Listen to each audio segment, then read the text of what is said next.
ready? Okay. All right, so welcome everybody. This is the session on Kenneth Boulding and the future of economics. Now that might be a surprising title for someone who is no longer with us, wrote his last paper 20 years ago. But in doing my research for this session, I found it's very surprising how much he still is with us in a lot of ways, and how much his writings were very broad and thoughtful and deep, and really have a lot to teach us. And inside his writings, there's lots of very precious hidden gems that I think we can still learn from for today. So I'm going to start this session with a little, very brief biography of Kenneth Boulding. He's not somebody that I knew personally, though I met him a couple of times. Once at my graduate student's wedding, he came in one day during early in his appointment, and he apologized that he hadn't finished the assignment that I'd given to him. He didn't have the tables ready for me. He said, "But I have a good excuse." And I said, "Well, what's that?" He said, "Well, I was out walking with my girlfriend." I said, "Well, what's the good excuse?" She says, It's Ken Boulding's niece." So that was, and I think Professor Boulding would have appreciated that excuse. So I let him get away with it. Kenneth Boulding was a scholar, husband, spiritualist, and intellectual. And the first line in his Wikipedia biography is very enviable, I think. It describes him as an English-born American economist, educator, peace activist, poet, religious mystic, devoted Quaker, systems scientist, and interdisciplinary philosopher. Right? Who wouldn't want that in their biography? Over his career, he published more than 30 books and over 800 scholarly articles. He also published books of sonnets and love poems for his wife. And he published books and pamphlets about pacifism and the life in the religious society of Friends or the Quakers, which is a very important integral part of his life. I was born in 1910 in Liverpool, England. From very modest means, he got a scholarship to go to a fancy prep school for high school, which helped him get into Oxford University, where after studying chemistry for a year, he moved over to economics. Drawn to notions of pacifism, he converted to Quakerism at 19 when he was a first year in college. He graduated from Oxford with a first, which I guess is like honors in America. And at age 21, he published his first academic article in the Economic Journal, and it's edited by John Maynard Keynes. So that's a great way to start your career. Shortly after that, he accepted several fellowships to go to the U.S., very prestigious fellowships, work at Harvard and University of Chicago. While he was there, he published a couple of papers in the Quarterly Journal of Economics. Frank Knight was one of his mentors. He got to know him well. And in 1935, Knight published a paper called The Theory of Investment Once More, Mr. Boulding and the Austrians. And they commented on Boulding's earlier work. And Boulding, just 25 at this point, decided that this put him in such good company that he didn't need to get a PhD. So he never did. Right? It's just fascinating. He went as far as he did in the profession without a PhD. His early academic appointments in Edinburgh, Scotland, where he was said to be bored to tears practically. Then he moved to Colgate in the U.S. And bounced around a bit before finally settling at the University of Michigan, where he did a lot of his most well-known work. He was the recipient in 1949 of the John Bates Clark Medal. Just to put that in context for you, they gave that every 2 years back then, and the year before him was Paul Samuelson, and the year after was Milton Friedman. So that's how he was regarded at his time. He was president, he founded the Journal of Conflict Resolution, was the president of the American Economic Association. And this time he did important works on the image, an important topic still today, general systems theory, which I think has now become built into notions of broader notions of general equilibrium, and he wrote an important book on conflict and defense, which is going to be again part of some of our comments today from our panel. Then he moved to the University of Colorado in Boulder in 1967. He became the president of the American Economic Association. And important works are listed here. As you see, he's getting a little bit more general into much newer topics for economics. Economics is a moral science, for instance, is quite a bold step to take. And his other life as a Quaker, he was drawn because of his interest in pacifism. He joined the Religious Society of Friends as a teenager at 19. He met his wife-to-be, Elise, at a Friends meeting event. Elise wrote in the book Faith and Practice, which is sort of the centerpiece of Quaker life. I met my husband-to-be, Kenneth Boulding, in the spring of 1941. Entering the marriage, we both saw our task as creating a home of peace from which to build a more peaceful world. So the idea of pacifism, peace, and love and so forth was very central to, if not explicitly in his work, to underlying the kinds of things he talked about, especially later in his career. Boulding was always a scientist, even in his spirituality. He argued that the institution of Quakerism was like a living organism that must evolve and change, or it will wither and die. So he wrote a book that became a central topic for discussion among the Society of Friends, or the Quakers. Where he says, the Society of Friends can be seen as a mutation on the phylum, on the Christian phylum, which is, I think, a fantastic way of characterizing how things grow and change. The Society of Friends has a great intellectual task ahead of it in its translation of its religious and ethical experiences and insights into a conscious understanding of the way in which the kind of love we treasure and covet can be produced and defended and extended. A great part of this task, is no doubt, lies outside of the Society of Friends, for instance, in the development of social science. Okay, so he didn't want to abandon the spirituality, but also not shortchange the intellectual components of things. His legacy in life is a life founded in spirituality and convictions, and an extraordinary active and creative intellectual that especially in the later in his career, uses each to help inform the other. His work has brought a humanity to the intellectual pursuits and brought intellectual questioning to his spiritual pursuits.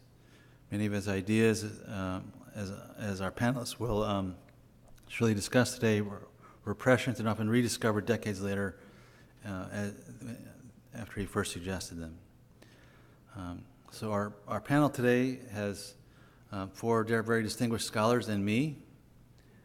Deidre McCloskey informed me that she's getting off a plane about 8 o'clock this morning, so she's probably heading towards the cab stand right now, and we hope to see her before we're done here. Robert Schiller let me just say a little bit about Professor McCloskey, a truly distinguished economist, historian, and he's now a distinguished professor. Another title that is just amazing. He's a distinguished professor of economics, history, English, and communication, and also an adjunct professor of philosophy and classics. So she's a true Renaissance kind of thinker. Highly honored academic historian, philosopher, and social critic. She authored over 20 books, including most recently Bourgeois Equality, How Ideas, Not Capital, and Institutions Enriched the World. Second, we have Nancy Fulbray. She's the past president of the International Association of Feminist Economists, which is co-sponsoring our event here today, so appreciate that.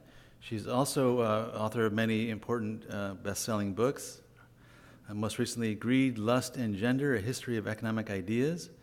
Much of her career has been devoted to studying economics of care, by which she means intrinsically motivated desire to connect with others on a human level. And that in itself is something of value that's not really quantified in our ways of thinking as economists and as a society. Robert Schiller, of course, is a 2013 recipient of the Nobel Prize in Economics, was the president of the American Economic Association.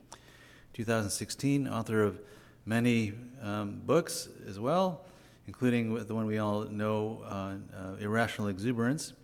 He's an expert on markets, volatility, and behavioral finance. He attended the University of Michigan for college and graduated in 1967, left the same year that Kenneth Boulding did. And so I expect he'll have something interesting to say about those times.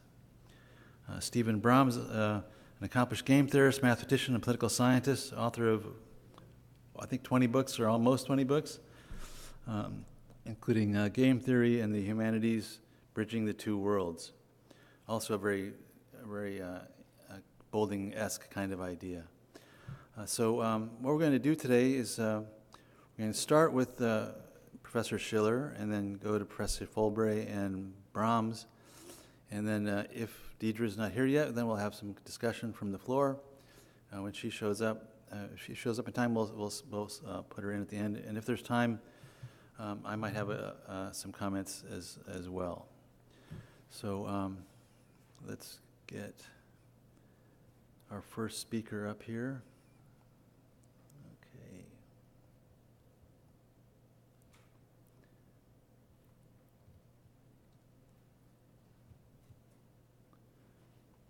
All right.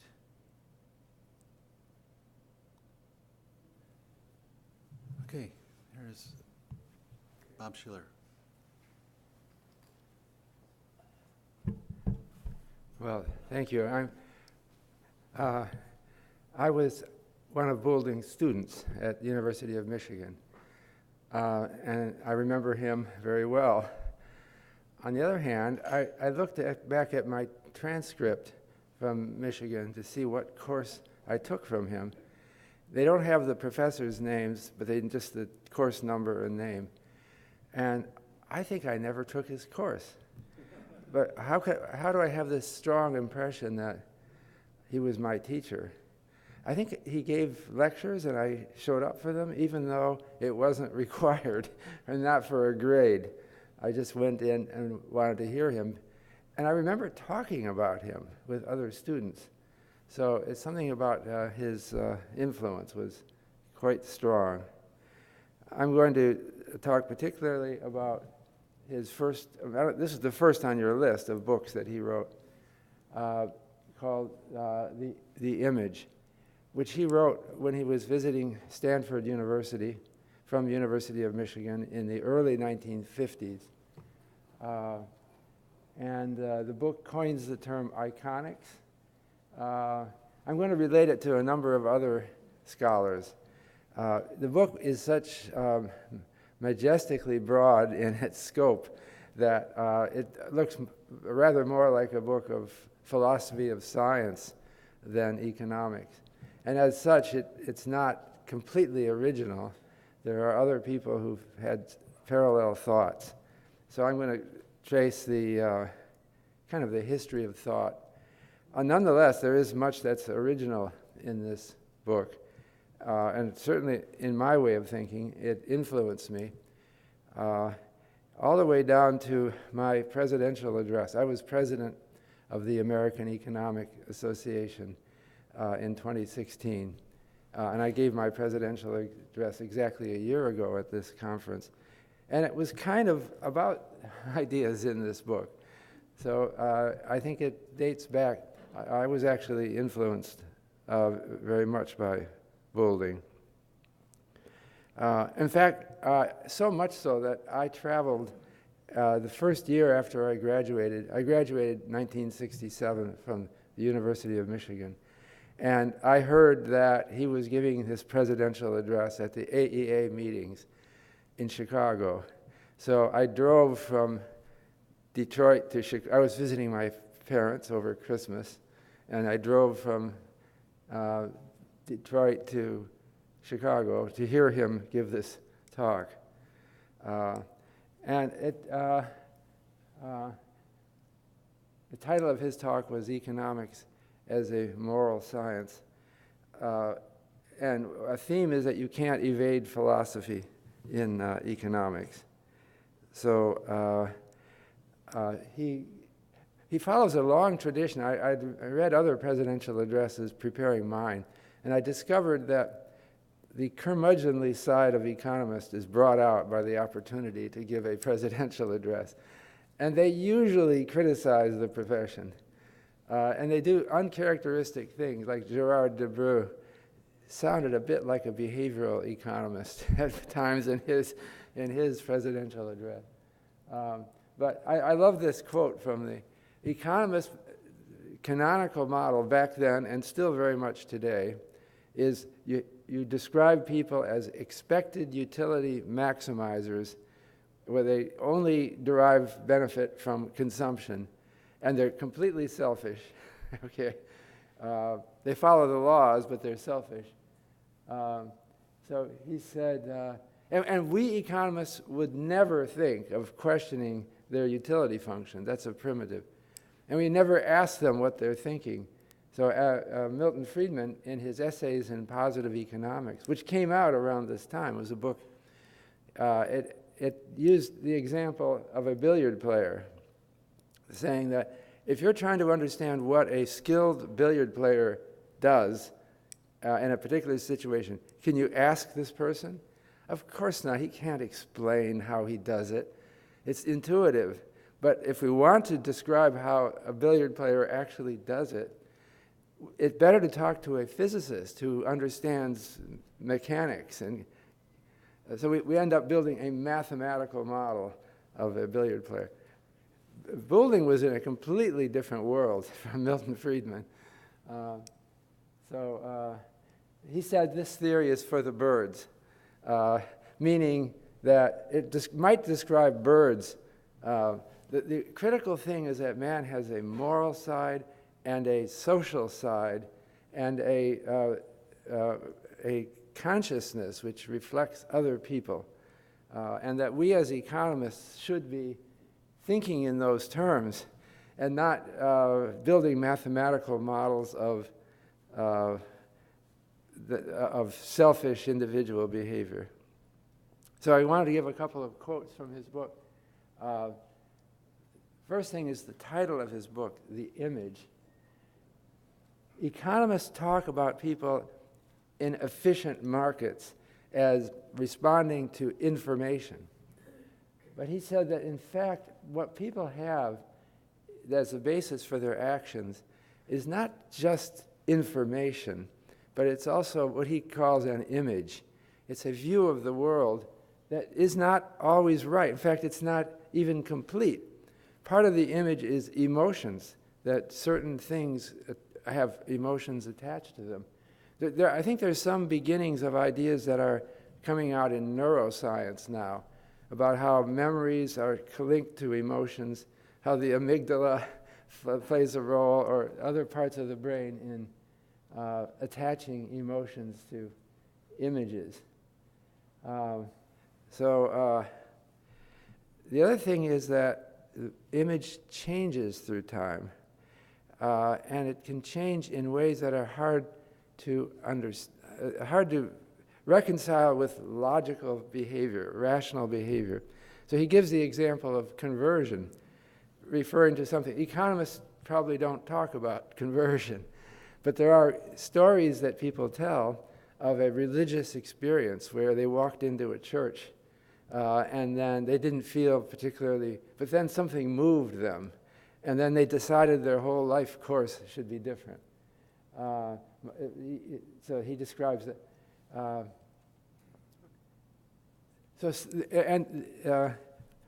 Let me go on with the image. Part of the image is images of fact. So he was visiting Stanford, so he gives us an example. Stanford University is in California. But there are also images of value, of what's important and what's valuable. So he gives an example. Stanford University is a good university. That sounds like faint praise for any university. But I was reflecting that Stanford University has gone through a conversion since the early 1950s. It's much more highly regarded now than it was then. I'm pretty safe to say that. So what happened to Stanford University? These are kind of mysteries of life. Maybe it was good leadership. Maybe it was Silicon Valley. It's some kind of story changed, image changed. The image is a property of an individual. It's something that your brain creates. It's an image of the world. What's important? What do I notice? What do I forget? And it's a property of each of our brains. I think he was long before modern neuroscience, But I think that we're going to be discovering how the brain creates images as time goes on. But the images are changed by messages. That is, people talk to each other. Normally the image is what he calls in a state of homeostasis, which is taken from biology, that an organism tries to maintain normal body temperature and normal functioning, and anything disturbs it, it tends to get back to that. But a communication can cause a major change in your homeostasis and create a fundamentally changed image. Reading his book, at times it seemed like, well, of course, this is obvious. But at other times I thought, well, maybe it isn't so obvious. Maybe he's reflecting on things that economists should think more about. So he coined the term iconics in his book. Now, you might not recognize, the word icon refers now to those little images on our computer screens, but it's actually the Greek word epsilon iota kappa omega nu spells icon, and so he kind of puts it in as E-I-C-O-N. It's a little bit puzzling, but it refers to the study of images. And what he wants economists to do is to spend more time studying these images of the world or of values and importance and how they change through time. And so that's his argument for what economists are doing. I think it's becoming more and more my objective to do just that. And I'm thinking that maybe we can move in that direction. It's an anti-Milton Friedman view. We're not going to describe the world as filled with brilliant or skilled billiard players who know how to optimize. It's more real people. He criticizes the profession. The tradition of economics is pretty sharply anti-iconical and mechanistic. So the idea, we want to ask people or try to learn how people really view the world, and it's going to be constantly changing. And it's not going to be an impressive story about brilliant theories. It's naive theories that drive most people's actions. Now, I was saying that I don't think that he's the only one who had ideas like this, and I try to trace the history of thought. So the earliest, I mentioned him in my presidential address for this quote. In 1742, David Hume wrote an essay on, part of the essay was a story of how ideas spread through contagion. This is the earliest statement of what Richard Dawkins called memes, or thought viruses. But he says, he doesn't use the word image, he uses the term inclination or passion that spreads from person to person. Charles, now I don't know how to pronounce his last name. I think it's Mackay or Mackay. Does anyone know? He wrote a best-selling book in 1841 called Extraordinary Popular Delusions and the Madness of Crowds. So for him, history was a series of fads and crazes. So he popularized the story of the tulip mania, when in Holland in the 1630s, the price of tulips exploded. Did that make any sense? No. It was all fads and fashions changing through a sort of contagion. Emile Durkheim, in 1893, wrote about something he called the collective consciousness. And some people call him the father of modern sociology, but he was talking about our own sense of who I am, of reality, is shaped by people around us. We talk to other people, and human species is very communicative. So it seems to me in Durkheim there was some notion of the image as well, that we all have an image of what's important, what's happened, what I need to know, what I can forget, which is the same. Maurice Halbwachs wrote a study of the collective memory, He unfortunately never was able to publish his book because he was imprisoned in Buchenwald by the Nazis and died there in 1944. But his essay was published posthumously by his wife, and the essay became very famous. What he emphasized is there's a collective memory, and the idea that you only remember a tiny, tiny fraction of the facts you've heard over your life. What do you remember? You remember things that are reinforced by other people, so that we all tend to remember the same facts. So if you wonder, how is it possible that someone could be a Nazi? How could you imagine even believing that? Well, you have to kind of go there and put yourself in that community of people and the facts that they remembered and took as true, and the things that they never thought about. So they had a worldview that it's very difficult for us to understand. That's Hubvox. Since McCloskey isn't here, I have a slide for her. She wrote a book called The Rhetoric of Economics in 1985, which seems to me also to have aspects of the image in it. The scientist must establish her ethos. He calls it ethos. But in the exordium, which in the field of rhetoric is the beginning of a speech, according to old scholars of rhetoric, you have to establish your ethos at the beginning. It makes you worth believing or thinking about. I don't know how my time is going. I still have like 10 minutes. Yeah. George Akerlof gave a presidential address for the AEA in 2007 called The Missing Motivation in Macroeconomics. And I see some aspects of the image there too. So the first example he gives is the idea of giving money to your children. Most of us will pay for our children's college education, but after that, we expect them to be out on their own. Is this reconcilable with expected utility maximization? I don't know. You could put your children's utility in your utility function, but it seems like something else is going on here, that we have kind of a social norm about appropriate parental support of children, and that's our image of what is the right thing to do. So we don't give them half of our retirement money and tell them just do whatever you want. Why not? Well, it's something to do with an image. The other example he gives, second example he gives, consider a young woman who learns that a rich uncle will die in 1 year and leave her $2 million. Will she start spending the money now? Economic theory is quite clear on that. Of course, she will smooth her consumption over her remaining life. But he said, I'll bet she won't. You just wouldn't do that, right?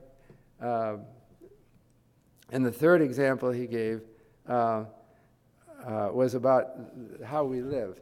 When you were a college student, you weren't feeling bad that you weren't able to go out to expensive restaurants, because that's not what college students do, right? So you're perfectly happy as a college student because it's part of the, I'll say, the image of what college students do. No regrets that I can't go to a fancy restaurant. At the other extreme is the college president who lives in this mansion because that's the right thing to do. And he may not even like it there. He might wish he were back home. But one does these things. And another couple of scholars I might have mentioned were Schenck and Abelson, who established, these are psychologists, that people follow what they call scripts. That's another version of the image. We do things that everybody else does without thinking, just because everybody does it this way. I mean, if you became president of a college, you'd live in the presidential mansion. You wouldn't even consider not doing that, probably. Or you'd need an excuse. Now, in my presidential address, I was interested in those messages that change the image. And I brought up a epidemic model from almost 90 years ago. And now I've got into mathematical epidemiology. What I like to emphasize is that the messages that change our image of the world are like viruses. Kermack or bacteria that spread disease. Kermack and McKendrick looked at, they were medical school people, and they were only talking about diseases. But the same model has been applied many times to ideas. So this is their canonical model, where you have three kinds of people: susceptibles, infected, and recovered. This is, S is the percent of the population, or the fraction of the population who are susceptible to the disease. I is the fraction infected and spreading the disease. And then the assumption is that after a while you get over it and you're no longer susceptible or infective.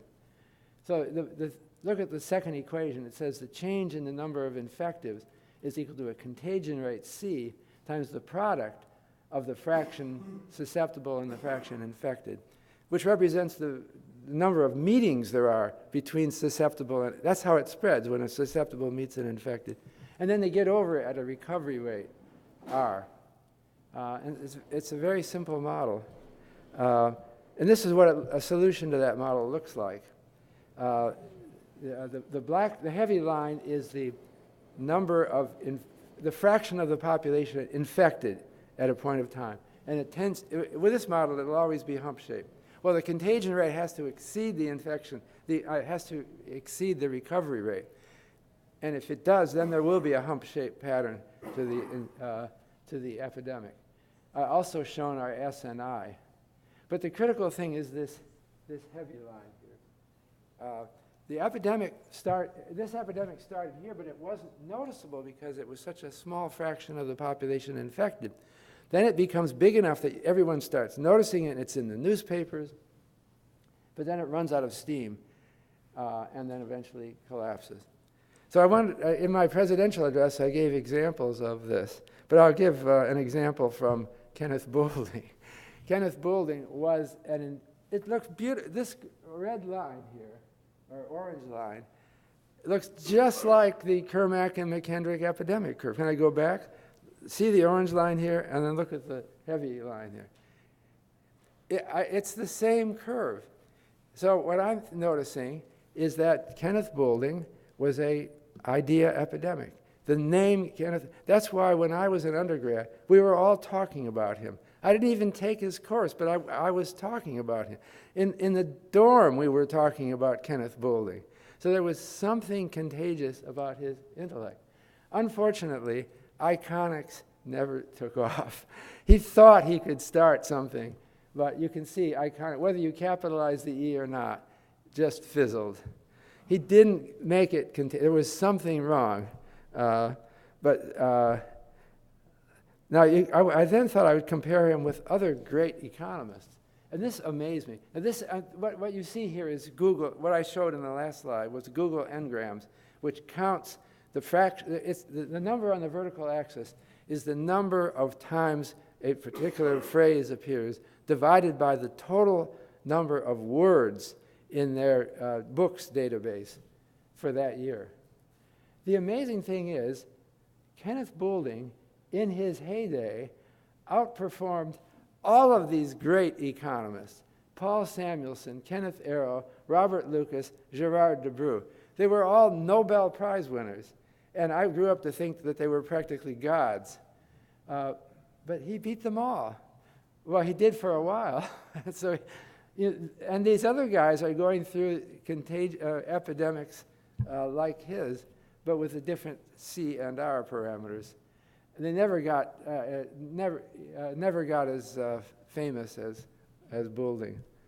But actually, I didn't put all economists on here. I can add a few more. He isn't the most famous economist who ever lived. I've added Alfred Marshall and Francis Amasa Walker. So Alfred Marshall still beats, and Irving Fisher from Yale University. But they all go through epidemic-like curves, and they all fade away eventually. But some of them, like Alfred Marshall, is remarkably persistent. Now, have you ever heard of Francis Amasa Walker? In the late 19th century, he was like the most famous economist in the world. but he fizzled. But he follows the Kermack and McHenrick curve. He was very famous because he was debating Henry George, Progress and Poverty guy, and it was in all the newspapers. So at the University of Michigan Press, which published the image, I talked to the editor of the press. He gave me this diagram. There's something called the Open Syllabus Project, which allows you to see what syllabi this thing is on. And you can see he's kind of fading. Compare him with Adam Smith, who's on 1,500 syllabi, and the map is just rich. So, but I'll make one more comparison and wrap up. How about comparing Kenneth Boulding with George Washington? Well, I mean, how could he possibly compare with? Well, but he does show up. He's about, at his peak, he's about 5% of George Washington. Now, you and I probably have the impression that George Washington is an immensely important man, but I don't think that's right. I think George Washington is another epidemic. He was picked because he was, remember, he was picked as general of the Revolutionary Army because he was a Southerner. They had to get somebody. My final thought is that George Washington is, I'm sorry to say it, he's on his way out, absolutely. He's gone. Not yet. He had a very good, but there's this new book which I recommend that just came out last year by Erica Armstrong Dunbar, who's a good historian, which describes the life of Ona Judge, who was one of George Washington's slaves, okay? And she ran away in 1796 while he was president. And over here you can see the ad that George Washington placed in the newspaper offering $10 to anyone who would catch Ona Judge. Well, she managed to escape from Philadelphia. In fact, she was living blocks from here on Market Street, toward the mall now. The building was called the Executive Mansion. The President of the United States lived in Philadelphia then. He made a mistake bringing this young woman, slave, to Philadelphia because it was an abolitionist town. And she got help, and she was out of here. But the thing, if you read, you know what? He used to beat his slaves, and she has quotes from George Washington that disparaging language about some troublesome slave. We gave him a good beating. And what about George Washington as sexual predator? There is actually no solid evidence that he ever molested one of his slaves. However, there is testimony from some of his slaves that she records in a footnote that he probably did. And Ona Judge was fleeing this sexual predator. Now, she does say there is no proof that he did. But, you know, it doesn't take proof. I think he's in there with Matt Lauer and all these other guys. And what I think will happen, the next thing that will happen is we will eliminate the $1 bill, which has his picture on it, and we'll just never mention him again. And 50 years from now, Kenneth Boulding will be more remembered than George Washington. So anyway, I'm using too much time, but another thing that's happening now, the profession is changing. We're getting more into big data, textual analysis, neuroscience, psychology, behavioral economics. All these things are more conducive to the image that Kenneth Boulding described. Okay.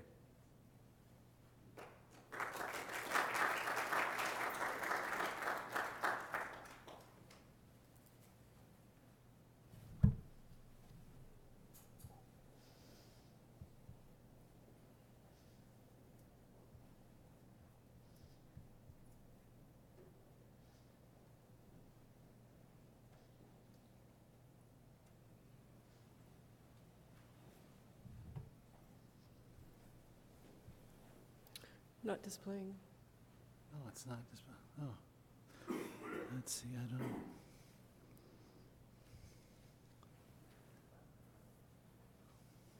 Dennis, we might need your help. Maybe you need your computer.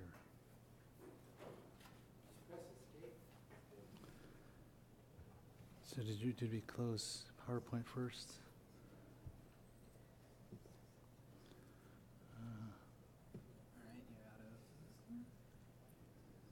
There we go.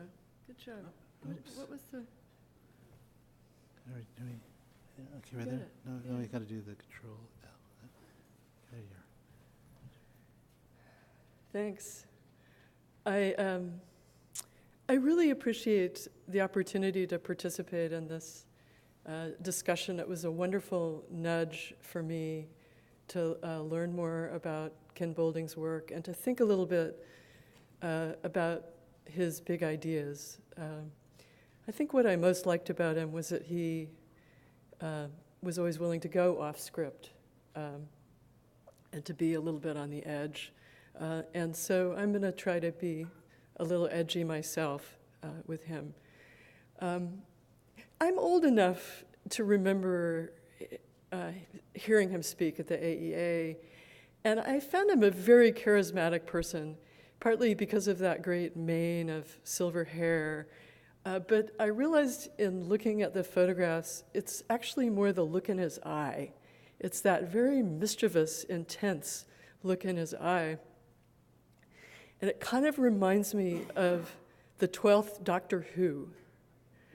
I don't know if any of you are BBC Doctor Who fans, but Peter Capaldi's rendition of the great Time Lord is really great. And I think the idea of Kenneth Boulding as a Time Lord who is with us for a very, very long time is a really good one.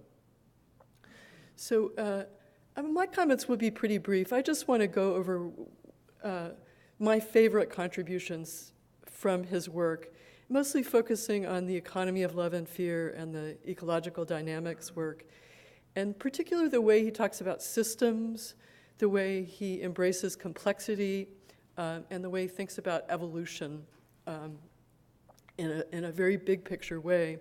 And I think there's some really terrific applications to the feminist project, the feminist problematic, thinking about what it means to talk about a patriarchal system, how patriarchal systems have evolved, and thinking about some examples of tipping points in gender inequality that are examples of complexity. So one of the most important things that Ken Boulding did, I think, is he made economics bigger. He said, let's look beyond exchange. Let's look beyond the money economy. Let's think about the economic system the same way that we think about the ecology of the planet in a larger framework. And this pyramid, I think, is a really interesting visual image, iconic image of this bigger picture, with exchange, the market economy, as one corner of a triangle, fear, threat, military engagement as one corner, love, altruism, concern for another. And I think this was actually a pretty prophetic image from the point of view of the discipline, because we've seen in the years since Boulding first began talking about it, a proliferation of interest in conflict theory and modeling conflict, the dark side of the force. And we've also seen a proliferation of interest in thinking about love, altruism, grants, the family. And in fact, I see Jim Andreoni's work as very much a development of that part of the triangle.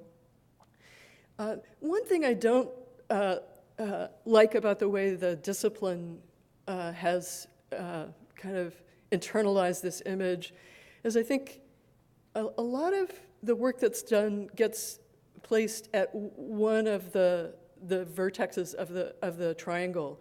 But what Boulding really emphasized was the interior space. That is, that you could have a lot of activities that had an exchange component and a threat component and a love component. So instead of having sort of three areas of economics corresponding there, you could have these synergistic interactions between all of these things. And I think that's actually a very good way of thinking about economic activity. Another thing that I think is really powerful about the image is it brings in emotions. And for a long time, economists were very reluctant to even use that word, much less use it in a very expressive way. And yet I think now there's a pretty widespread acknowledgement that emotions play a really important part in economic activity. But again, I think be careful in the way you interpret this triangle, because I think there's also fear and love and exchange. I wouldn't describe exchange as an emotionless activity. Some exchanges are actually pretty much motivated by fear, like, oh my God, I might lose my job, or love, like I've got to have it. So I wouldn't necessarily. I would caution against kind of a segregation of emotion and rationality. I think they are also very much mixed in the inside of the triangle. Another thing about the triangle that's worth thinking about is it really a static image, or does the expansion of exchange, does that pull economic exchanges away from love and fear? How is it moving? I don't think it's fixed. I don't think Boulding himself would want to endorse a view of that triangle as fixed, because all of these things are interacting with one another. But the last observation I want to make about the triangle is, I think it shows you how gender kind of sneaks into economic discourse, often in implicit ways. Because we often think of exchange as kind of a gender-neutral activity, but fear, war, military strategy is definitely something that's usually delegated to the masculine sphere, and love, altruism, the family to the feminine sphere. And so I think this triangle is bringing gender into the picture in a kind of indirect way. So Robert Waters has a very nice essay about Boulding's work that takes that triangle and riffs on it in a, I think, kind of interesting way, interpreting it as different kinds of power. So threat power is, do something good for me or I'll do something bad for you. Well, that can happen in exchange, and also in love, as well as in military engagement. Exchange power, I do think that is a really important power. Do something good for me and I'll do something good for you. But it has a hint of that kind of Pareto optimality, like that's a form of power where there's no conflict, there's no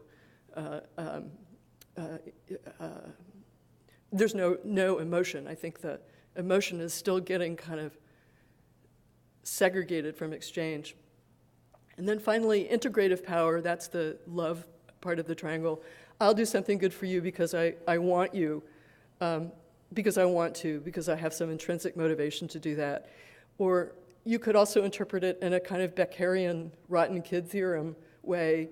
I love you, so if you hurt me, you're only going to hurt yourself in the long run. And I think those are really useful kind of ways of offering a more complex account of power. So, excuse me just a minute. I need to pour myself a glass of water between sub-zero temperatures and delayed trains and shouts of outrage. My voice is a little...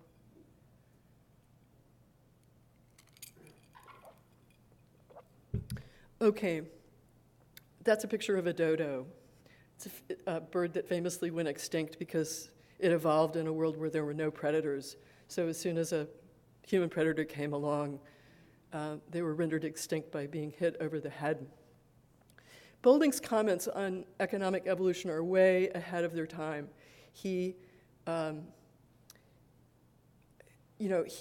His concept, the way he used adaptation was as kind of a criticism of equilibrium.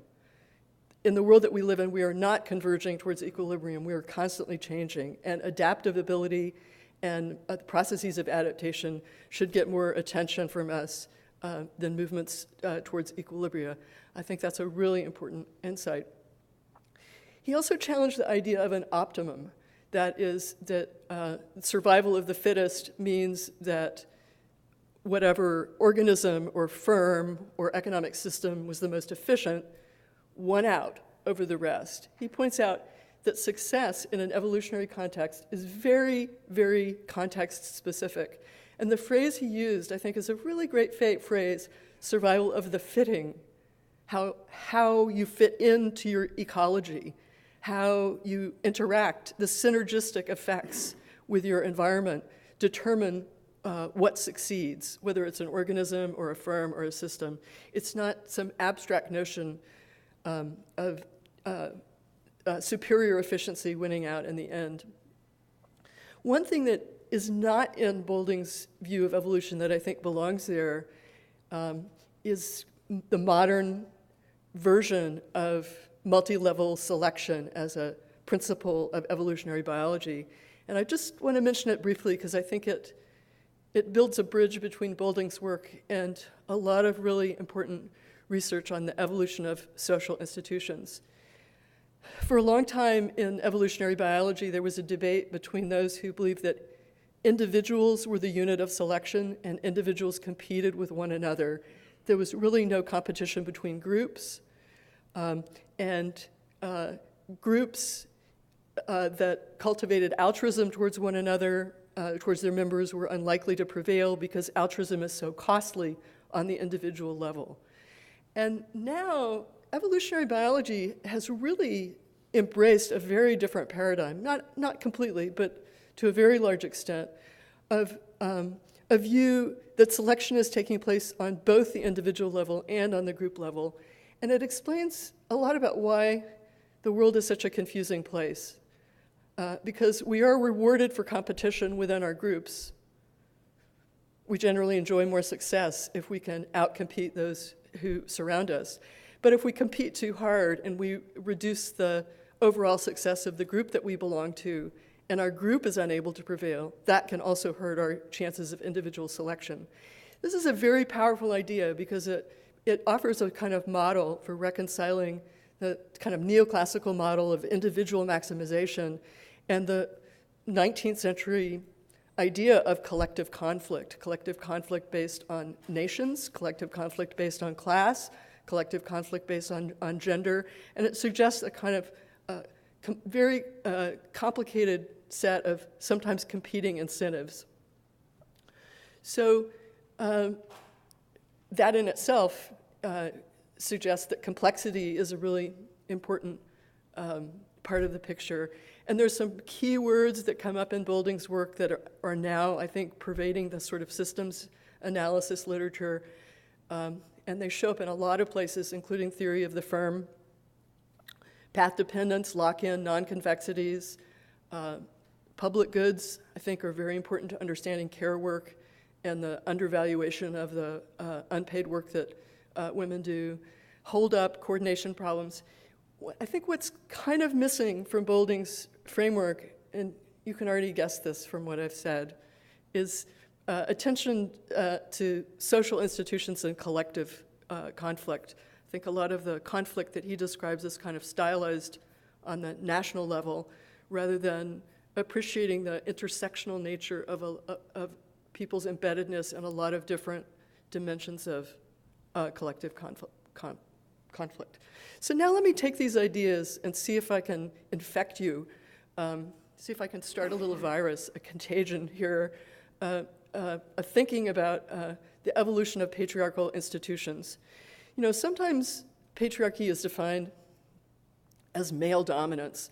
I don't find this a very useful term because I'm not exactly sure what dominance means, and dominance, I think, is very contextual.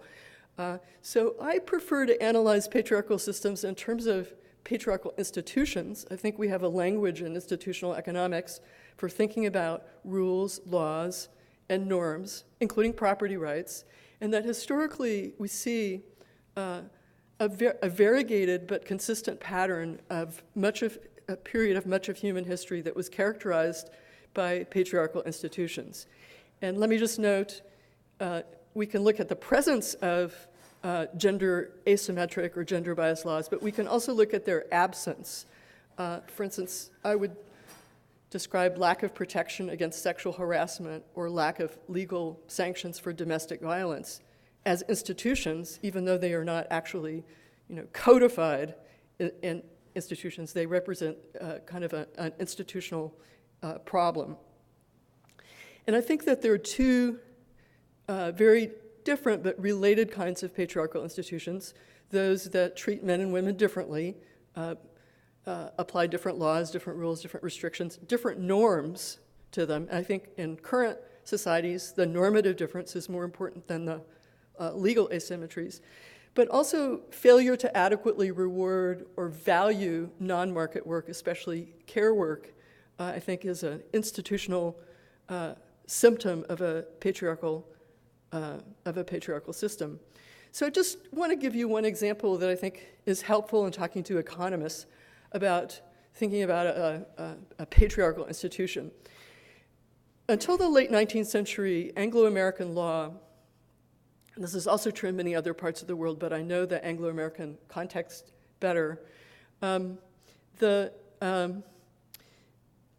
male head of household has authority over the property and earnings of his wife and minor children.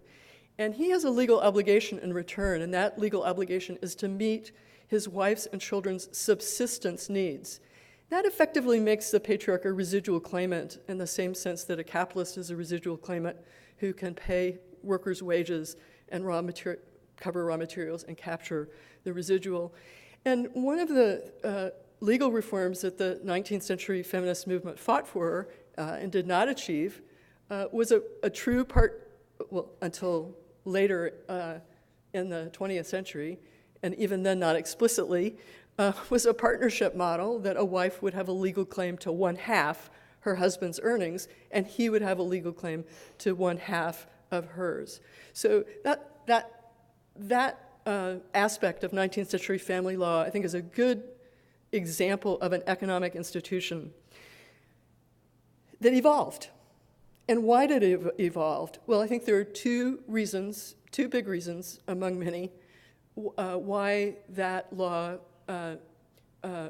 was basically the husband's legal authority over his wife's earnings and his children's earnings and their property, why that went away. One reason is it just became inefficient because it was a deterrent to women working outside the home where they could often make a larger contribution to family income. But another reason is it empowered women. It gave women more flexibility, increased their bargaining position, contributed to their collective mobilization. And a lot of the important changes in both legal and cultural institutions that we've seen relating to gender can be, I think, are linked to these changes in both efficiency and collective power. And one of the really interesting features of this change is that it's very nonlinear.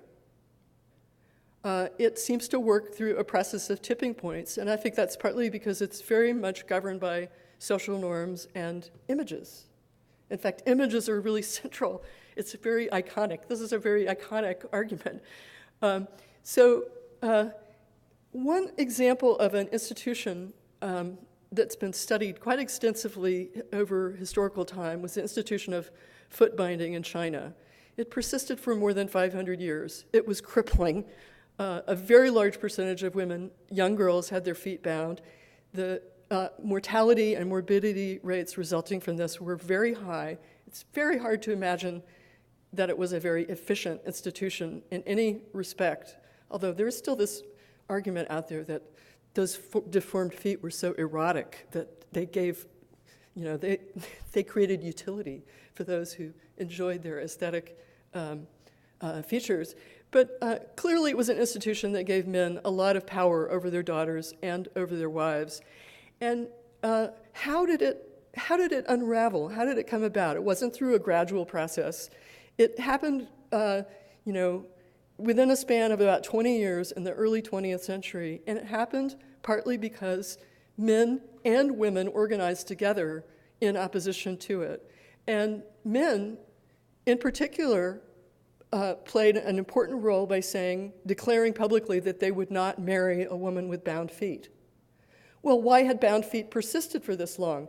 Because it became a self-reproducing equilibria where a mother was fearful of not binding her daughter's feet because she would be unable to find a husband, and in particular unlikely to be able to marry a husband from a better economic background than her family.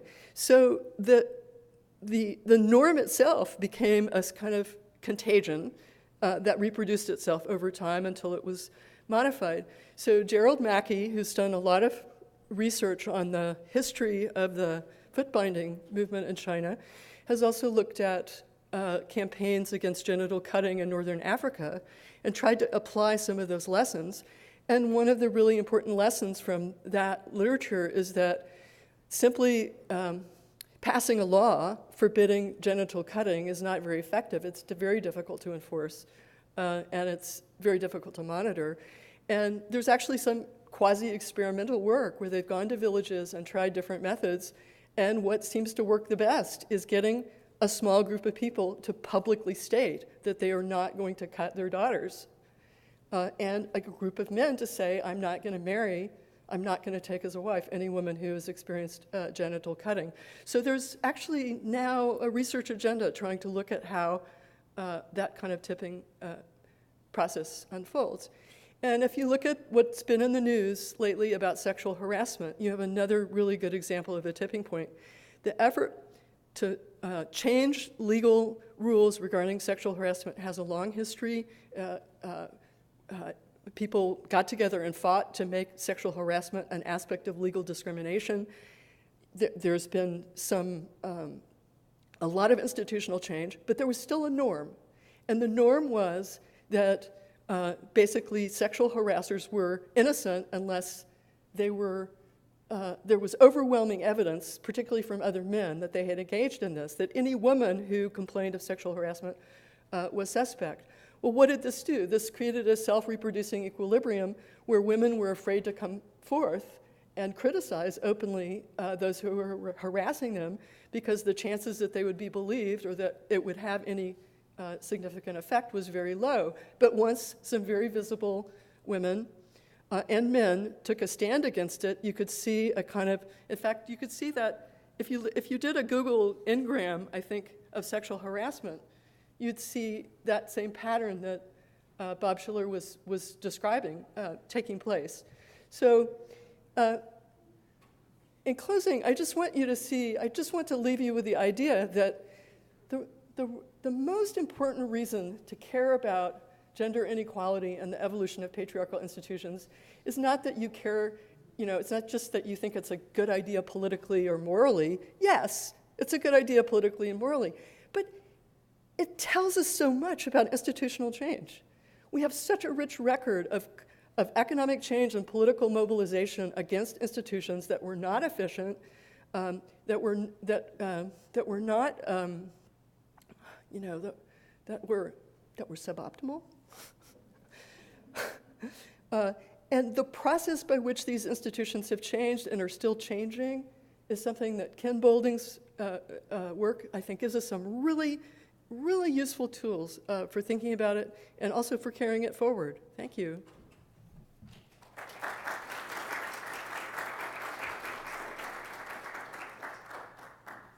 Am I next?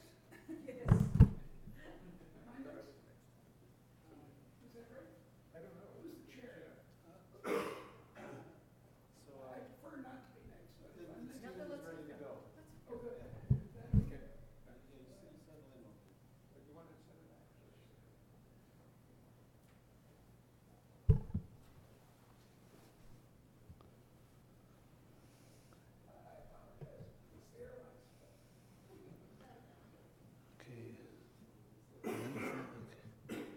This is Boulding slides, right? Great. Okay, good. And you're ready to go. Okay.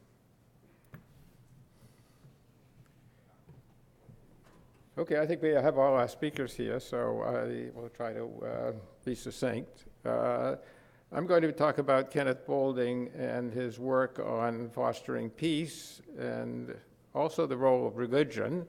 I knew Kenneth Boulding from meetings in the 1970s and 1980s in political science and international relations, and he was also a key figure in meetings in peace science, which still exist.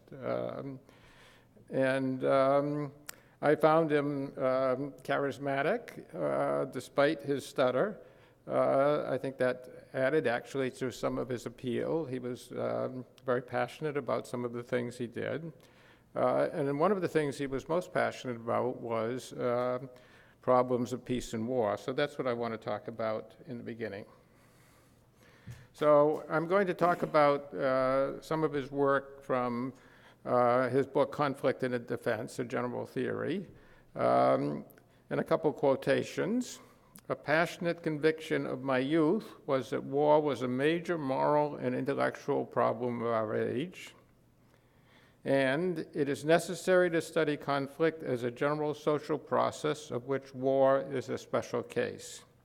And then for this purpose, he developed different kinds of models to analyze conflict, ranging from conflict between individuals, but primarily conflict between nation states. And he concluded that it is not too much to hope, therefore, that man, and I think women today, can learn to fly the great engine of change that may carry us not to destruction, but to the great goal for which the world was made.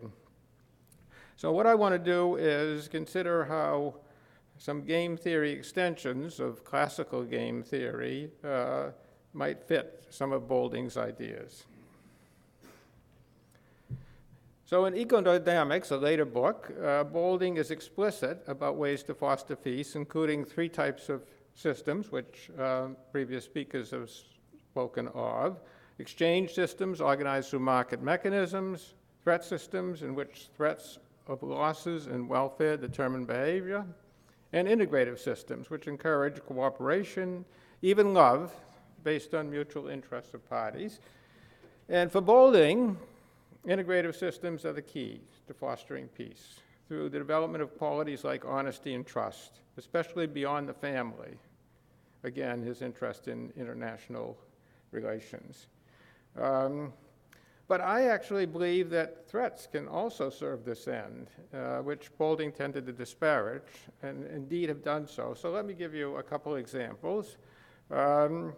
We hear disparagingly of mutual sure destruction, MAD, but it actually did play a major role in preventing nuclear war between the superpowers, though of course not proxy wars, such as in Vietnam, especially after both sides developed second strike capability.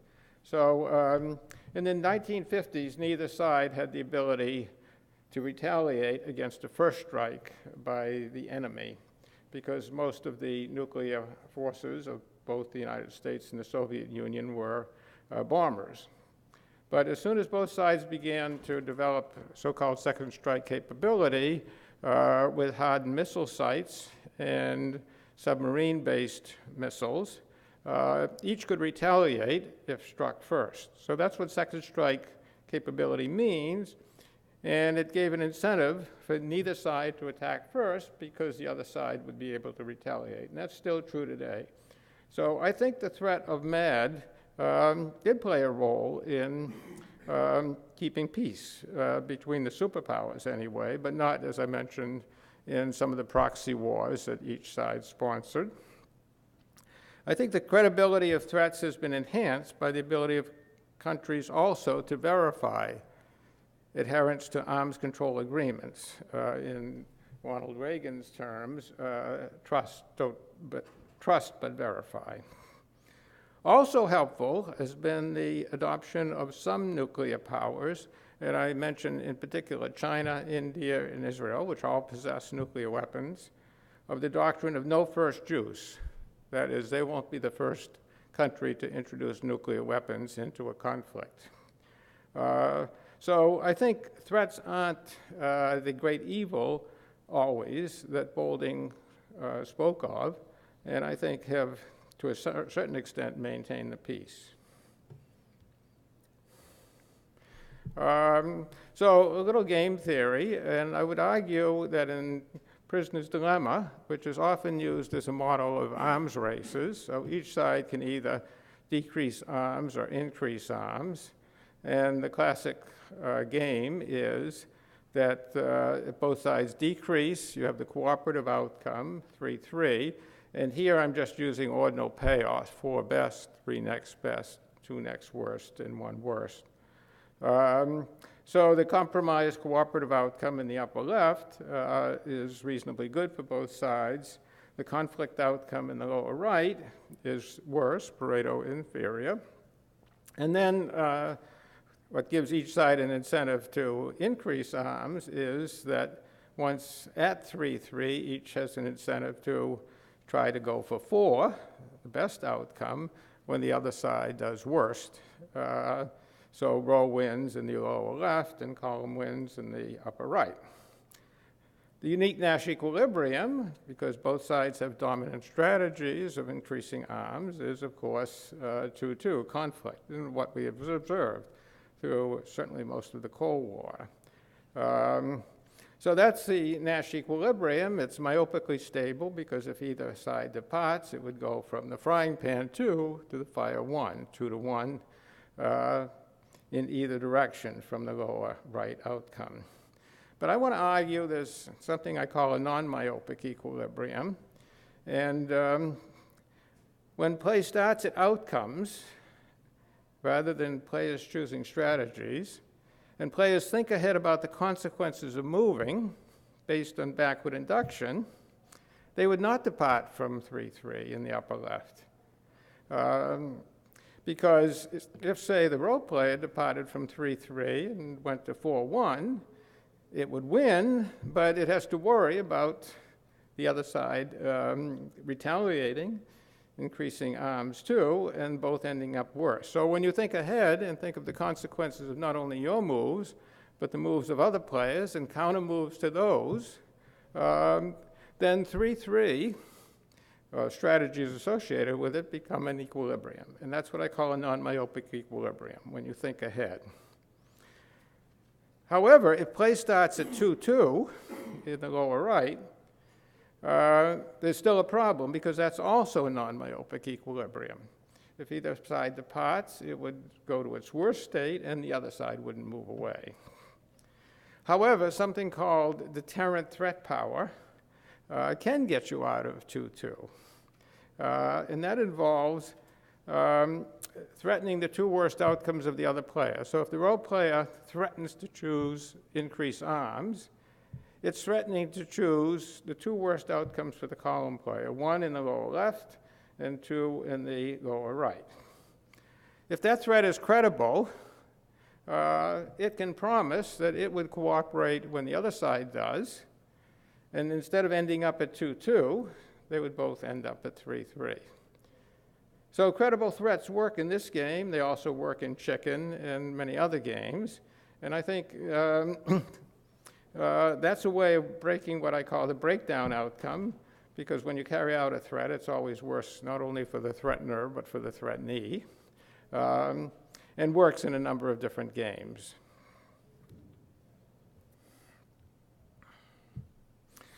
Let me go on to Stable Peace, a later book.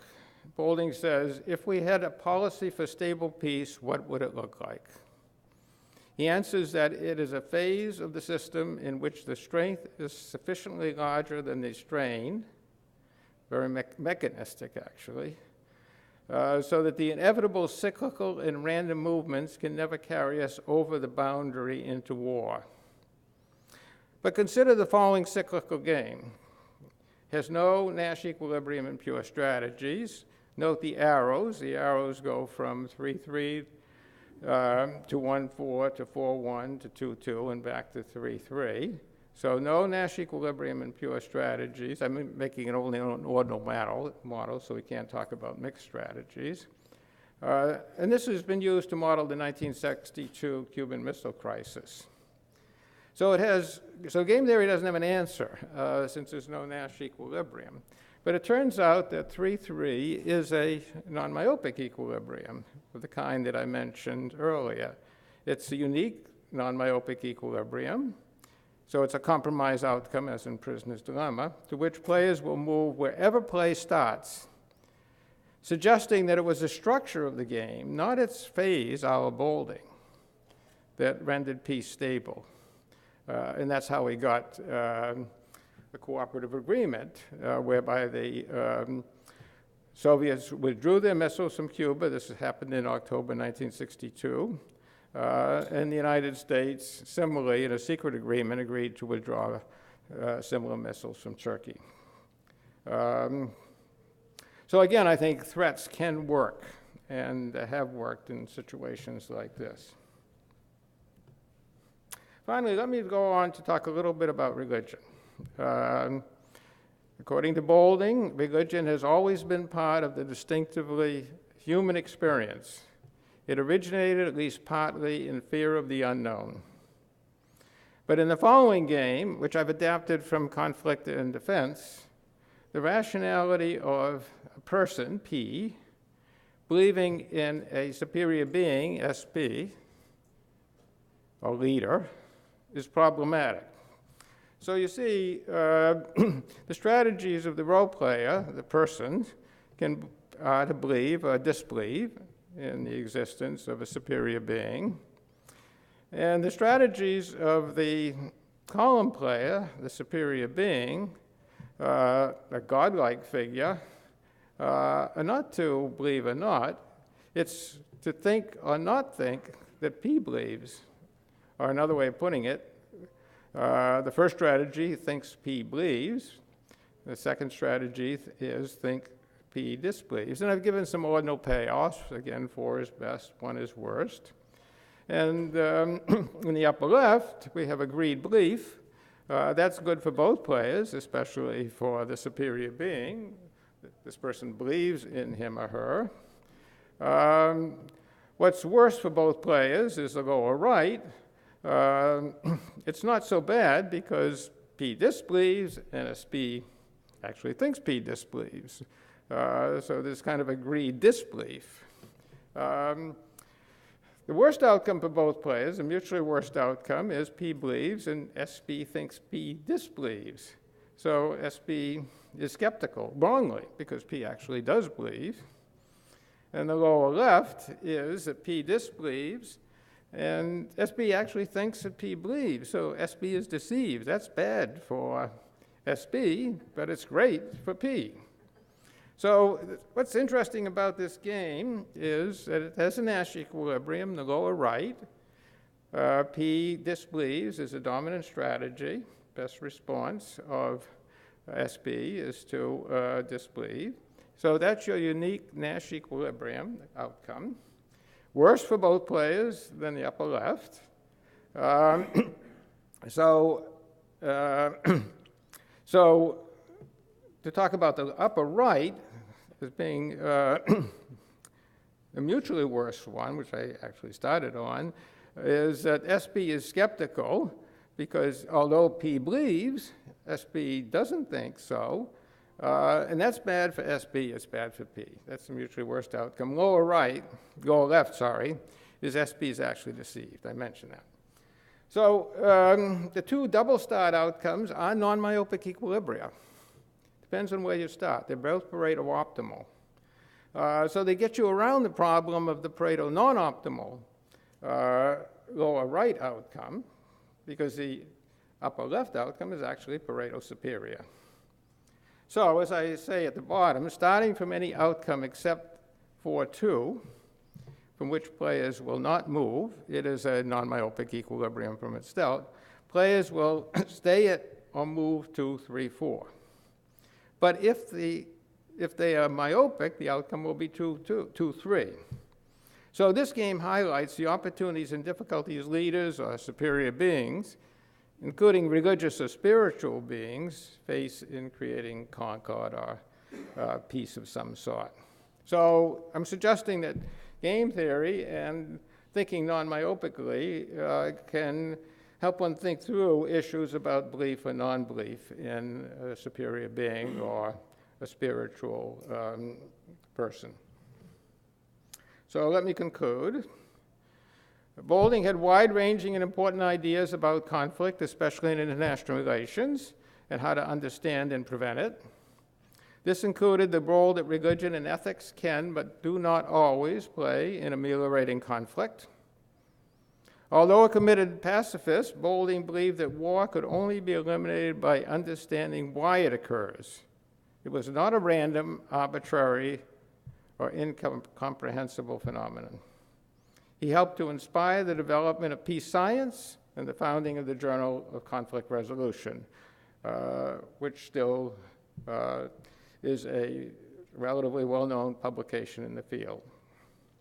To facilitate the analysis of conflict at different levels, Boulding used tools developed in such fields as we've already heard of economics, mathematics, ecology, and evolution. And in a chapter on game theoretic models in conflict and defense, he said that love, affection, empathy are alien to the theory of games. But what I'm trying to suggest to you is that new models shed light on non-myopic or far-sighted equilibria and the dynamics of reaching them that mirror these emotions and rationally justify cooperative solutions to games, which standard game theory does not give us. And finally, here are some of the sources. The first 3 books are those I quoted from Boulding, and then I mentioned some of the work that I've done related to these different kinds of equilibria. Thank you.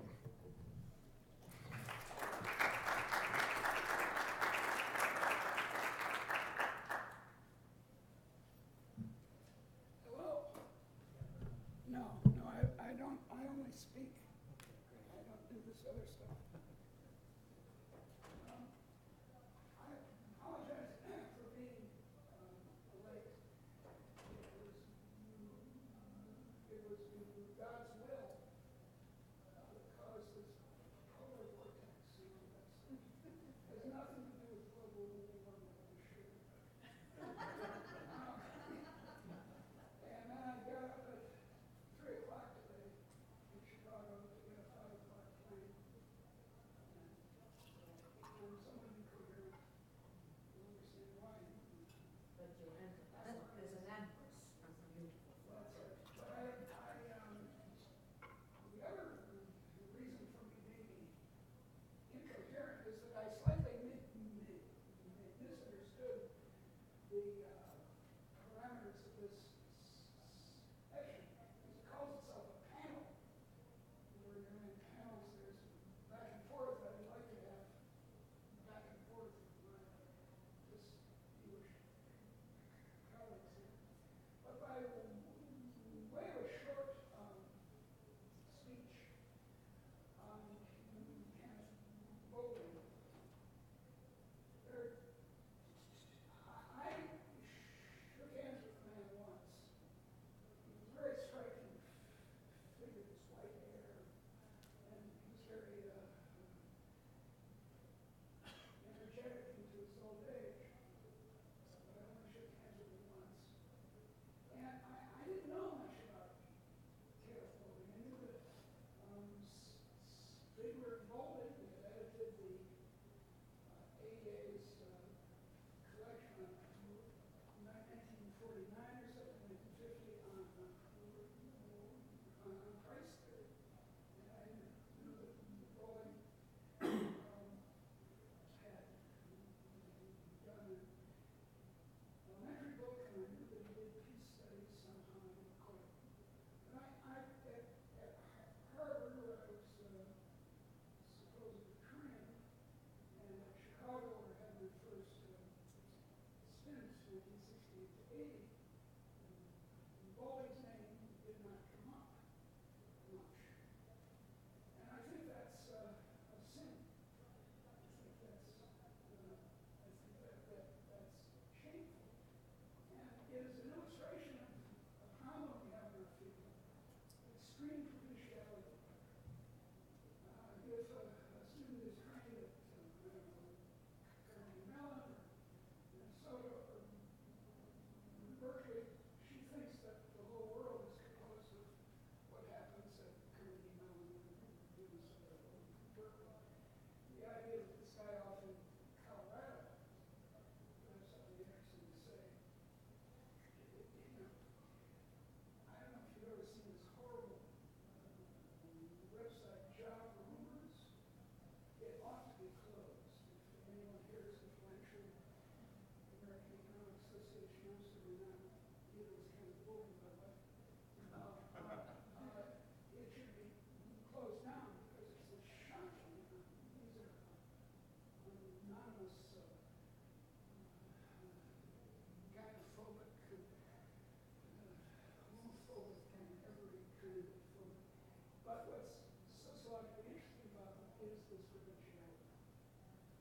very evident in these books. So it's a shame that Boulding hasn't gotten more attention in environmental scientism now. I've written one paper on Boulding, which has to do with that friends, so I always not my friends ask. And I found it very interesting. In fact, it seemed to me that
you're going to do the same, blah, blah, blah. And although that goes a long way, you wouldn't want to use any other model in studying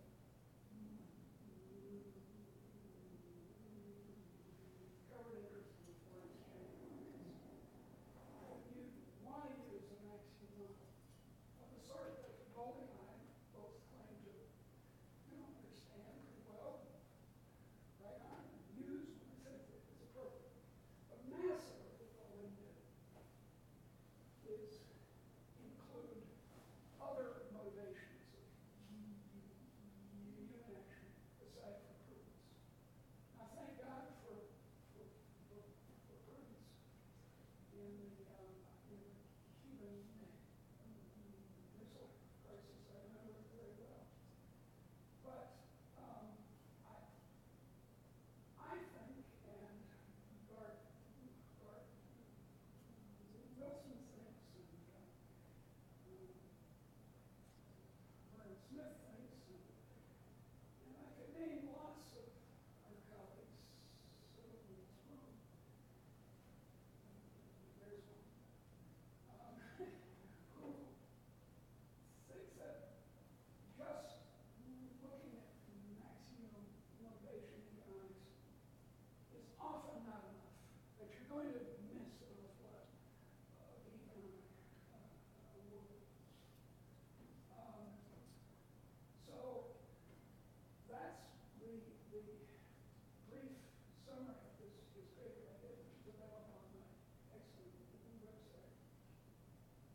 So thank you very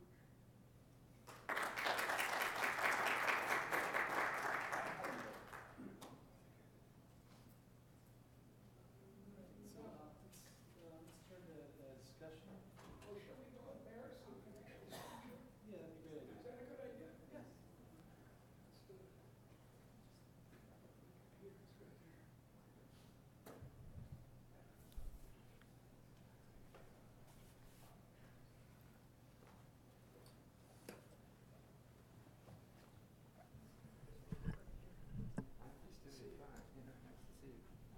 I would say, I think it's,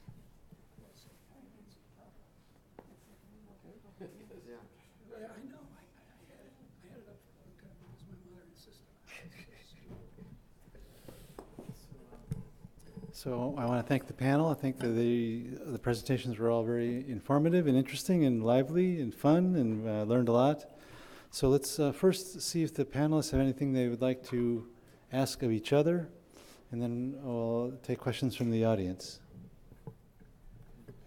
Let me say, I found all of the others we're very different in our subject matters. I kind of imagined that. Yours particularly, because I have the feeling that war and peace is the most pressing issue facing economists, but most economists don't embrace that topic.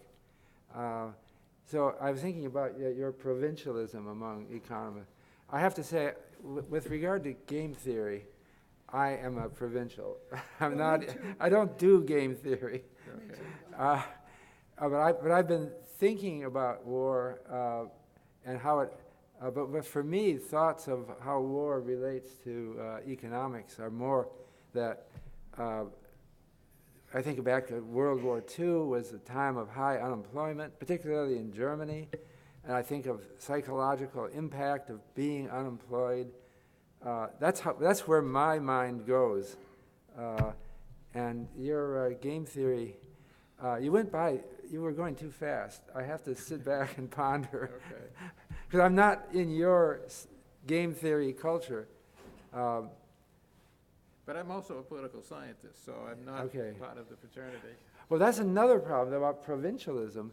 We economists think that we don't need to know that stuff. It's like a student who says, you're lecturing, and the student says at the end, do we need to know this for the exam? So I don't know how much you read political science. Probably more than I do, but... My father was one, so I inherited it. Does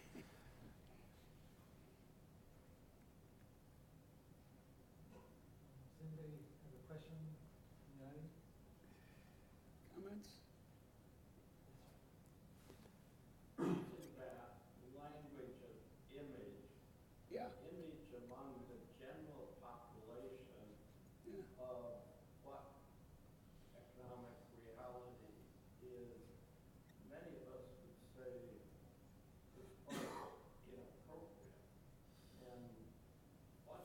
And what's inappropriate? I'm sorry. The understanding of complex systems, economics, of political economy, and that's why we're in this political situation.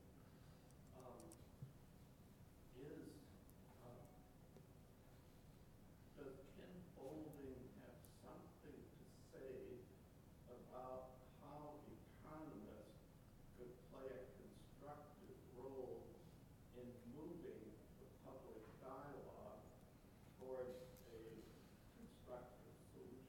Well, it's certainly true that he believed his word, the image,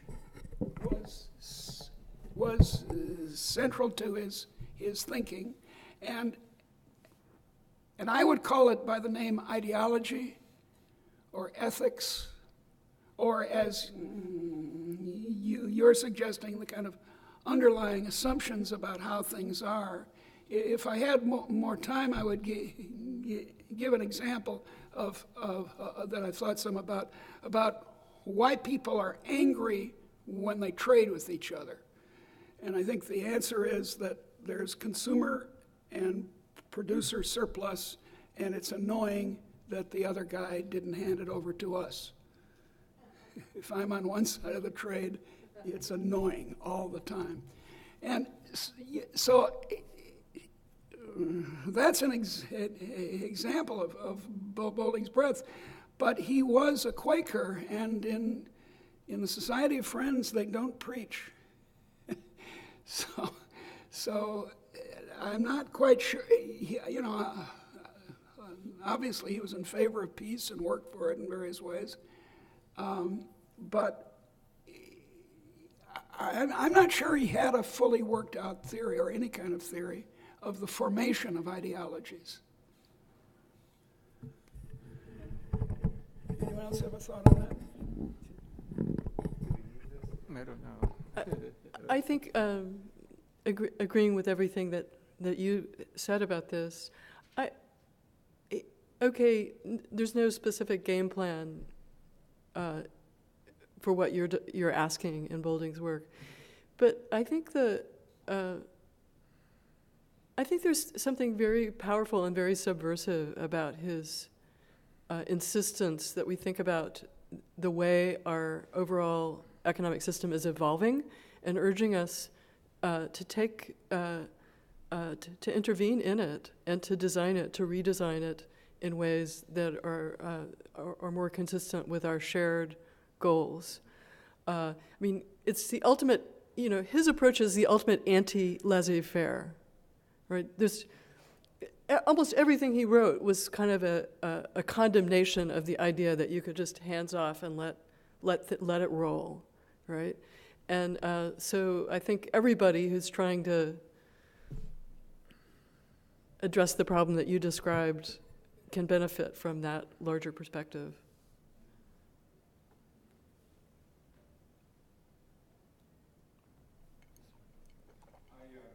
think of Albert Hirschman's book of Passions and the Interests. Mm-hmm. Nancy, this is partly in response to you, of course. And Boulding seemed to, I suppose, get back to that dichotomy that Hirschman had said for early modern times. People shifted in thinking about human behavior from people pursuing passions, which could be either virtuous or non-virtuous. We say that people are pursuing interests, and interests, of course, can be reconciled in markets. Yeah. Do you see Boulding as basically bridging that gap, or having a more fuller picture of human motivation, and of course, I'd be glad to hear your comments on that too. Others too.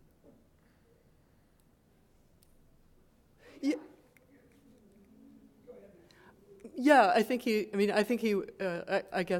he was really trying to understand that passions versus interests dilemma in a really useful way that continues to reverberate. I mean, I think it really reverberates in what Steve was talking about, particularly powerfully. But I'm not, as I mentioned, I'm not totally happy with the way it's laid out, and I'm not particularly happy with Hirschman's characterization either. I mean, if you look at the history of thought, the whole idea of interests and rationality and pursuing interests is very much for men. this is what men do, and this is how men should behave. And the idea that the passions are somehow, this is kind of Rousseau, the passions are disruptive, they're unfortunate, they need to be controlled, they need to be subordinated. It's a very gendered discourse. And I guess... Explain that? I don't understand. Oh, yeah, sure. What, exactly what? Why is it a male thing to be pursuing your interests? Well, if you look at Alfred, I'm just saying, if you look at the history of thought, and I have written a book about this, and you could read it. It's possible. Alfred Marshall, when he wrote, he's a great economist, okay? He wrote a letter explaining his opposition to admitting women to graduate study. And what did he say in that letter? He said it would be a terrible thing to do to put a woman graduate student in a situation where a family member might be ill on the eve of an exam, and she might be confronted with the moral dilemma of whether she should go ahead and take the exam or not.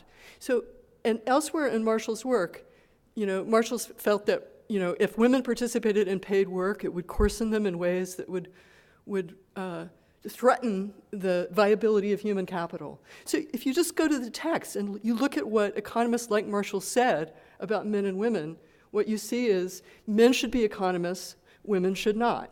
So that changes over time, but the way in which that discourse changes over time is exactly what I'm saying needs to be integrated into this larger discussion. I am something of an expert on this. And I completely agree with what my colleague said. That Max Uhl, as he was in German, Max Uhl, is a guy. And he's got a hockey game view of life. And it's not just emotions and intelligence. That's the old dichotomy that Max is objecting to. Humanomics, and I think Kenneth Boulding too, says let's put them together, not them. See, that's the problem. Thinking the economics. There's here, express it this way. Don't you think Kenneth Boulding is kind of androgynous? Yeah, I do. I certainly do. Yeah, it's part of his, that's where much of his charm. In my opinion.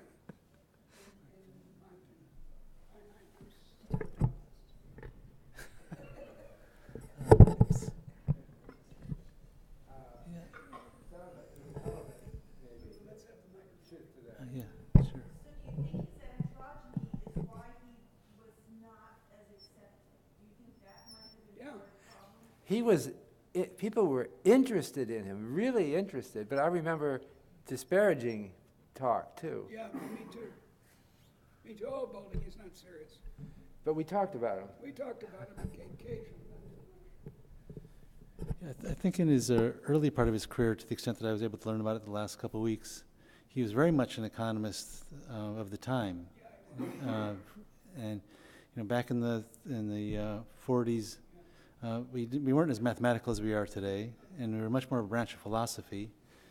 And so he followed that tradition up until the 60s, and then we started bringing more math into what we do.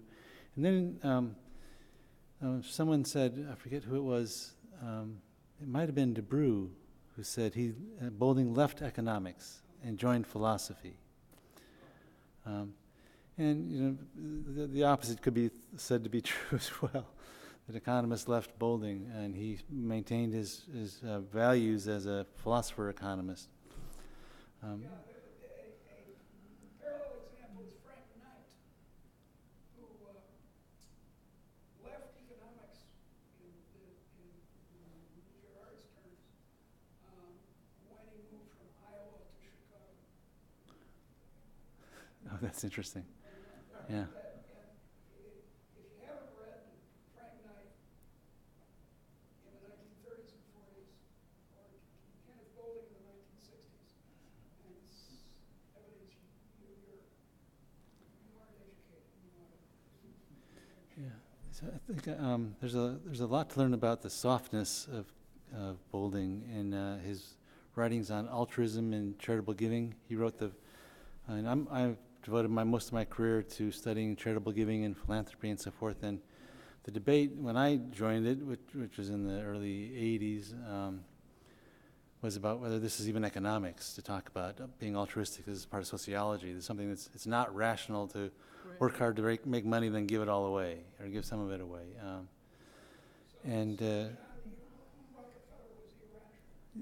Yes, that would be the conclusion.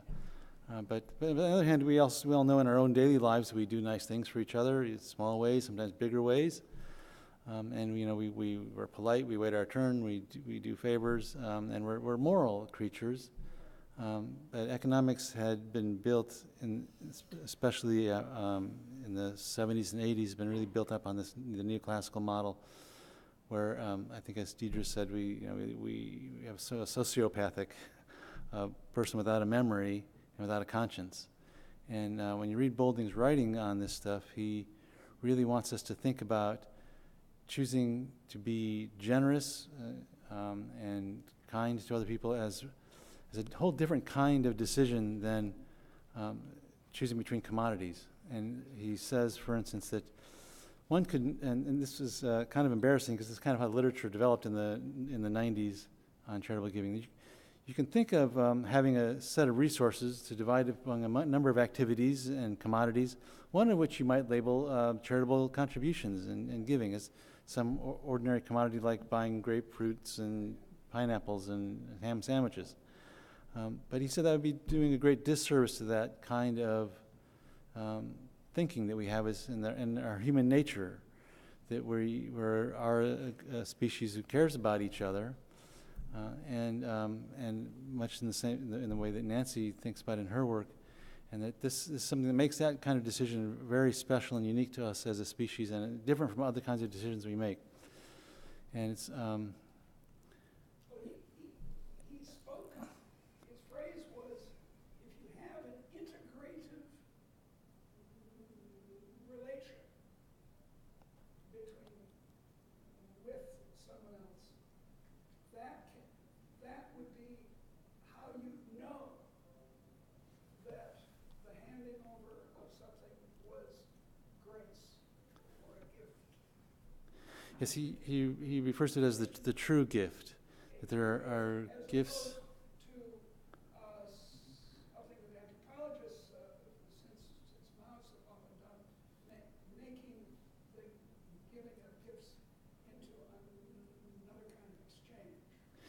Yes, so he conjectured why hadn't economics talked about giving, because there's a lot of money involved, and we're talking about changing the value, giving it back. But if you do go to the deli and you buy a ham sandwich, they had a ham sandwich, now you have a ham sandwich. But when you give money to somebody else, what are they giving you back? They're nothing really. There's this enormous part of the economy that Nancy has pioneered and studied.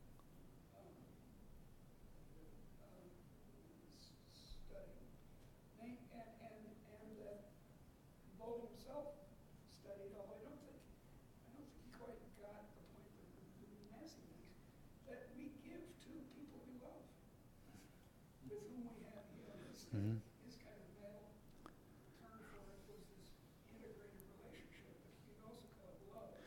Yes, and then. So we give massive amounts to our children. I don't mean just at Christmas, but every day. Yes, the whole notion of love, I think, is something that was very close to him and his research, and is almost never spoken of in standard economic analysis. And I think that and it's worth, I think, going back and looking at those things and thinking about the insights that he had about how that's a different kind of decision and a different kind of aspect of human nature. I'm reacting to Nancy saying that men pursue their interests differently, because have you read Richard Prum's new book last year called The Evolution of Beauty? Yeah, that's a No, great book, yeah. You have read it. Yeah. But he emphasizes females pursuing their interests Oh, yeah. and shaping men because of a Fisherian runaway. So I'm not in the mode of thinking that women don't pursue their interests. I wasn't making I think you misunderstood. I wasn't making the argument that women don't pursue their interests. I was saying the way economists have talked about interests, they have kind of assigned it some masculine qualities and given men much more cultural permission to be self-interested than women. Now that's changed and it's been contested, but it's a fascinating kind of evolution of the image. And I think the reinterpretation of Darwin is also a part of that ongoing sort of renegotiation of the meaning of selection and competition and evolution. So, yeah, I agree. I think it's a terrible idea to kind of essentialize men and women and assume that they can't do it. That there's some intrinsic difference. Right, but right. I think that it's the construction. It's so related to what you were talking about. Yeah. It's the construction of an image of masculine self-interest and an image of feminine volatility and altruism and passion and love. You know, feminine women are emotional, men are rational. It's the construction of that image and the way that's being culturally renegotiated, which is what we're doing right now, right? Damn right. But you can go back to even ancient times and find that women pursue their goals very well. Absolutely. I analyzed a couple of stories along these lines. One, Lysistrata, who pretty much gets her way in the end. Yeah. This is a work by Aristophanes, a Greek playwright, an ancient Greek playwright. And I also looked at Shakespeare's Macbeth and Lady Macbeth's pursuit of her interests, and how she took this dithering husband and she turned, through her steely personality, into a murderer. Yeah. That's right. Well, I think look, this word humanomics, which I want you to bear in mind, it invites us as economists and economically influenced sociologists and political scientists and so forth to read Shakespeare and Aristophanes and to and indeed the Bible, Hebrew and Christian, and to see the economy in this fuller context, which certainly was characteristic of Boulding.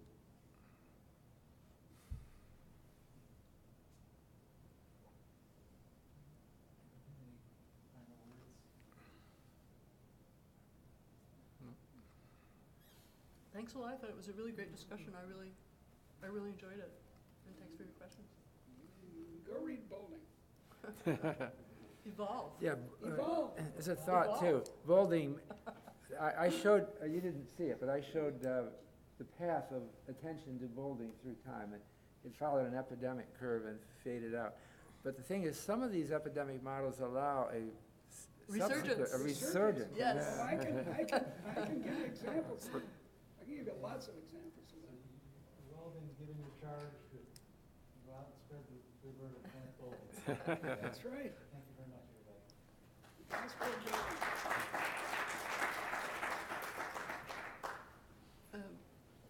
I'm going to take a look at your book about game theory and the humanities, because I think game theory is full of really beautiful We were metaphors. filmed. I don't know what Oh, I think it works pretty Yeah, well. yeah. Yeah, I look at literature, I look at history, I look at Yeah. philosophy. I think there's not enough, it's been, As long as they spell my name right. talking about Hi, how are you? separation or segregation. Yeah. It's kind of been, there's all this unexplored territory between, game theory and the humanities. Yeah, It's really yeah, it's interesting. not as cold-blooded as it seems. Yeah. I actually wrote a book of the Bible, too. On the Bible? I like Yeah, it's I like the title. Yeah, I like Biblical Games. It Yeah. came out in 1980, Yeah. and it's called Game Theory and the Hebrew Bible.